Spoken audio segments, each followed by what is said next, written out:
ইস্যুতেও বিশ্ব হিন্দু পরিষদের পক্ষ থেকে আর ডেপুটেশন দেওয়া হয়েছে।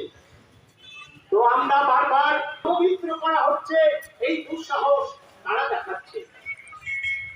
আমরা কোথাও দেখিনি মহরমের তাজিয়ার মিছিল যায় সেখানে হিন্দু সমাজ আক্রমণ করেছে, কিন্তু আমরা দেখছে আর সেই এই আক্রান্তের পিছনে তারা দায়ী, তাদেরকে বিষ্ণুপুরের ঘটনা নয়, গাজনেরই ঘটনা। বেশ কিছুদিন আগে আলালের শ্রীকৃষ্ণপুরে মারধর করা হয়েছিল, সেইখানেও এক সাম্প্রদায়িক দাঙ্গা লাগিয়েছিল। কারা লাগিয়েছিল? আমাদের পুলিশ প্রশাসন জানে না কারা লাগিয়েছিল? তার জন্য পুলিশ প্রশাসন কি ব্যবস্থা নিয়েছে? ব্যবস্থা নেয়নি।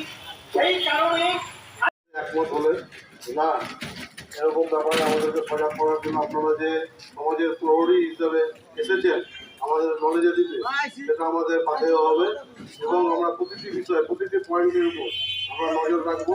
এবং যদি আগ্রহ করলে কোথাও কোনো সনাতন হিন্দুর উপর যদি কোনো আক্রমণ হয় বা কোনো রকম ষড়যন্ত্র করতে পারি বা কোনো রকম অসুবিধা হচ্ছে, তাহলে উনি নাম্বার দিলে আমাদের স্থানীয় যারা আছেন তাদের সাথে আপনারা যোগাযোগ করবেন, ওনারা পার্সোনালি ওনাকে জানাবেন, উনি যথাযথ ব্যবস্থা নেবেন এই আশ্বাস আমাদের দিলেন।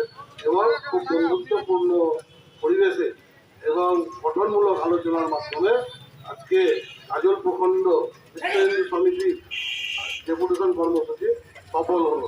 আগামীতে গাজলের অত্র এলাকার সকল সনাতনী হিন্দুকে অনুরোধ করব তারা যেন সজাগ থাকে এবং যে কোনো কর্মসূচিতে তারা যেন